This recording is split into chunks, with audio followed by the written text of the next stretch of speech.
സ്തോത്രം. ദൈവത്തിൻ്റെ അതിപരിശുദ്ധവും വാഴ്ത്തപ്പെടുമാറാകട്ടെ. ഇന്നത്തെ അനുഗ്രഹപ്പെട്ട പ്രഭാതത്തിൽ ഈ തിരുവചനം എന്നെ കേൾക്കുന്ന എല്ലാവർക്കും എൻ്റെ സ്നേഹ വന്ദനം. ആമുഖവചനം: പ്രവർത്തകർ യേശുവിൻ്റെ ആത്മാവിനെ വെളിപ്പെടുത്തണം. ചിന്തയ്ക്കാധാരമായിട്ട് യെശയ്യാവ് 40:3 വാക്യം. യെശയ്യാവ് 40:3 വാക്യം വചനവിപ്രായം പറയുന്നു: മരുഭൂമിയിൽ യഹോവയ്ക്ക് വഴി ഒരുക്കുവിൻ, നിർജ്ജന പ്രദേശത്ത് നമ്മുടെ ദൈവത്തിന് ഒരു പെരുവഴി നിരപ്പാക്കുവിൻ. സത്യത്തിൻ്റെ വിശുദ്ധീകരിക്കുന്ന ശക്തിയെ ഹൃദയത്തിലും ജീവിതത്തിലും സ്വഭാവത്തിലും നിങ്ങൾ അറിയുന്നുണ്ടോ?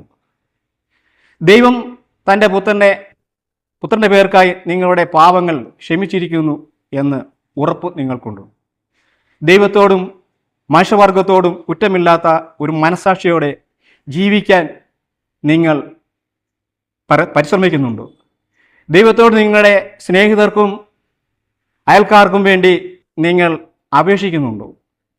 ദൈവത്തോട് നിങ്ങൾ സമാധാനം സ്ഥാപിച്ച് നിങ്ങളെ ആകമാനം യാഗപീഠത്തെങ്കിൽ അർപ്പിച്ചിട്ടുണ്ടെങ്കിൽ നിങ്ങൾ ആദായത്തോടു കൂടി ആത്മനേട്ട വേലയിൽ ഏർപ്പെടുക. നമുക്കറിയാം, ഇക്കാലത്തിലേക്കുള്ള പവിത്രമായ സത്യം നാം മറ്റുള്ളവരെ അറിയിക്കുന്നതിന് മുൻപായി നാം നമ്മെ തന്നെ ആദ്യം ദൈവസന്നിധിയിൽ സമർപ്പിക്കേണ്ടത് ആവശ്യമാണ്. അങ്ങനെ നാം പൂർണ്ണ ഹൃദയത്തോടും പൂർണ്ണ മനസ്സോടും പൂർണ്ണ ശക്തിയോടും കൂടി നാം സന്ദർശിക്കാൻ ആഗ്രഹിക്കുന്നവർക്ക് വേണ്ടി പ്രാർത്ഥിക്കുകയും ചെയ്യുമ്പോൾ മറ്റുള്ളവരെ ജീവനുള്ള വിശ്വാസത്തിലേക്ക് ദൈവത്തിൻ്റെ സന്നിധിയിലേക്കും കൊണ്ടുവരുവാൻ സാധിക്കും.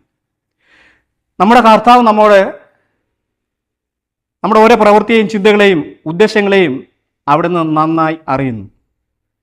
ദൈവത്തിൻ്റെ ആത്മാവ് ഏത് കഠിന ഹൃദയങ്ങളെയും എളുപ്പം താലടിയാക്കുവാൻ കഴിയുകയും സ്നേഹവും ആർദ്രതയും കൊണ്ട് ആത്മാവിനെ കൃപകളെ കൊണ്ട് നിറയ്ക്കുവാനും ചെയ്യും. അങ്ങനെയെങ്കിൽ ദൈവത്തിൻ്റെ ആത്മാവ് പ്രവർത്തിക്കുന്നവർ ദൈവവേല സഭയിലും അകത്തും പുറത്തും ചെയ്യുവാൻ ശക്തി പ്രാപിക്കുകയും ചെയ്യും. ശിഷ്യന്മാർക്ക് ക്രിസ്തുവിന് നൽകിയ ഉപദേശങ്ങളെ പരിശുദ്ധാത്മാവിനെ കൂടി പ്രവർത്തിക്കുകയാണെങ്കിൽ ദൈവത്തിൻ്റെ രക്ഷയെ നാം നിശ്ചയമായും കാണും.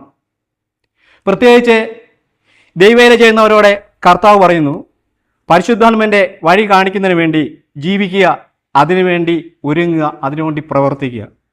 ജീവിതത്തിൽ താണ നിലവിലുള്ള അവിശ്വാസികൾക്കും വേണ്ടിയും ഉയർന്ന നിലയിലുള്ള അവിശ്വാസികൾക്ക് വേണ്ടിയും ദൈവവേല ചെയ്യുക. ജീവിതത്തിൽ ആത്മീയവും നശിച്ചുകൊണ്ടിരിക്കുന്ന ആത്മാക്കൾക്ക് വേണ്ടി അന്വേഷിക്കുകയും വഴിതെറ്റി അകന്നു പോകുന്ന വരെ വീണ്ടും ദൈവസന്നിധിയിലേക്ക് കൂട്ടിക്കൊണ്ടുവരുവാൻ ക്രിസ്തുവിൻ്റെ പരിശുദ്ധാത്മാവിന് വേണ്ടി നമുക്ക് പ്രാർത്ഥിക്കുകയും ചെയ്യാം. ഈ അന്ത്യകാലത്ത് ഈ സത്യത്തെക്കുറിച്ച് നിങ്ങൾ എന്തുകൊണ്ട് എന്നോട് പറഞ്ഞില്ല എന്നാരും ചോദിക്കാതിരിക്കാൻ ഇടവരരുത്. അതുകൊണ്ട് സഭയിലും പരിസരങ്ങളിലും നിങ്ങളുടെ വെളിച്ചം തെളിഞ്ഞ് പ്രകാശിക്കട്ടെ. അതിനുവേണ്ടി നമുക്ക് ഒരുമിച്ച് പ്രാർത്ഥിക്കാം. ഈ പ്രഭാതത്തിൽ ഈ തിരുവചന കേൾക്കുന്ന എല്ലാവരെയും ഞാൻ ദൈവനാമത്തിൽ ഞാൻ പ്രാർത്ഥിക്കുന്നു. നമുക്കൊരു വാക്ക് പ്രാർത്ഥിക്കാം. ഞങ്ങളെ അതിവാത്സല്യമായി സ്നേഹിക്കുകയും കരുതുകയും ചെയ്യുന്ന നല്ല സ്വർഗ്ഗപിതാവാം ദൈവമേ, അനുഗ്രഹിക്കപ്പെട്ട പ്രഭാതത്തിൽ കർത്താവെ ഈ തിരുവചനം കേട്ട എല്ലാവരെയും നിന്റെ സന്നിധിയിൽ സമർപ്പിക്കുന്ന കർത്താവെ, എല്ലാവരും കർത്താവ് വചനം കേട്ട് പരിശുദ്ധാത്മാവ് പ്രവർത്തിച്ച് കർത്താവെ ഒരു ദൈവസഭയിൽ കടന്നു വരുവാൻ ദൈവത്തിൻ്റെ പരിശുദ്ധാത്മാവ് പ്രവർത്തിക്കണേ പ്രാർത്ഥിക്കുന്നു.